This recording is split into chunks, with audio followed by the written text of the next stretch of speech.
अनुज का जीवन एक छोटे से अनाथालय में बीत रहा था, जहां वह दिन भर किताबों के बीच खोया रहता था। वह एक ऐसा लड़का था जो खुद को अपने कल्पनाओं में खोकर दुनिया से अलग कर लेता था। गांव के बाकी बच्चे उसे अक्सर अजीब समझते थे और उसका मजाक उड़ाते थे, लेकिन अनुज को इससे कोई फर्क नहीं पड़ता था। वह जानता था कि उसकी कल्पनाओं में ही दुनिया के असली रहस्य छुपे हैं। एक दिन अनुज ने अनाथालय के पुराने हिस्से में चलते हुए एक खिड़की देखी जो शायद वर्षों से बंद पड़ी थी। खिड़की से बाहर देखने पर उसने देखा एक हल्की सी नीली रोशनी झांक रही थी, जैसे किसी रहस्यमयी दुनिया का द्वार खुलने वाला हो। उसकी जिज्ञासा ने उसे खिड़की खोलने पर मजबूर कर दिया। जैसे ही उसने खिड़की खोली, उसकी आंखों के सामने एक अलग ही दुनिया बसी हुई थी। बाहर का दृश्य उसकी कल्पनाओं से कहीं ज्यादा वास्तविक था।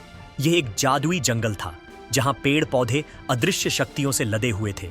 हवा में एक मीठी सी गूंज थी, जैसे कि यह कोई संगीत हो जो केवल उन लोगों के लिए था जो उसे सुनने के लिए तैयार हो।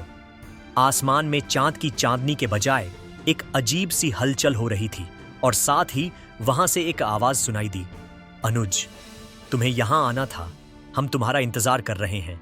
आवाज उसे एक अंधेरे और घने जंगल की ओर खींच रही थी। अनुज डरा हुआ था, लेकिन साथ ही उसकी उत्सुकता भी जागृत हो गई थी। वह डरते डरते उस दिशा में कदम बढ़ाता गया जहां से आवाज आ रही थी।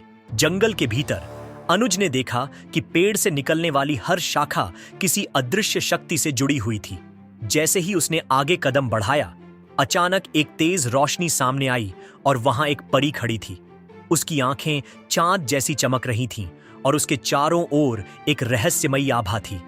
यह माया परी थी, जो एक पुराने जादुई परिवार से थी। माया परी ने गहरी आवाज में कहा, अनुज, तुम्हें अपनी शक्ति का एहसास होना चाहिए। तुम्हारे अंदर वह क्षमता है जिससे तुम इस दुनिया के सबसे बड़े रहस्यों का पर्दाफाश कर सकते हो, लेकिन तुम्हें सावधान रहना होगा। हम इस अदृश्य संसार को बचाने के लिए एक साथ हैं।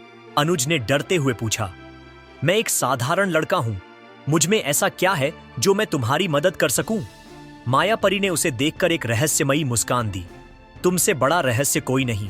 तुम जिस किताब को पढ़ने गए थे वह तुम्हारी ताकत को खोलने वाली थी। अब तुम्हारा समय आ चुका है। जैसे ही माया परी ने अपने शब्दों को समाप्त किया, अचानक अंधेरे से एक डरावनी आकृति उभरी। वह एक राक्षस था जिसका चेहरा आग की लपटों जैसा जल रहा था। उसकी आंखों से खून के आंसू बह रहे थे और वह धीरे धीरे अनुज की ओर बढ़ने लगा। तुमने मुझे मुक्त किया है, अब तुम मुझे रोक नहीं सकते, राक्षस ने गहरी आवाज में कहा। अनुज के भीतर एक शून्यता फैल गई। उसे समझ नहीं आ रहा था कि उसे क्या करना चाहिए, लेकिन माया परी ने उसे एक पुरानी किताब दी जो अब अनुज के हाथ में थी। इस किताब के भीतर वह शक्ति छुपी है जिसे तुम ढूंढ सको, लेकिन तुमको सही दिशा में कदम बढ़ाना होगा।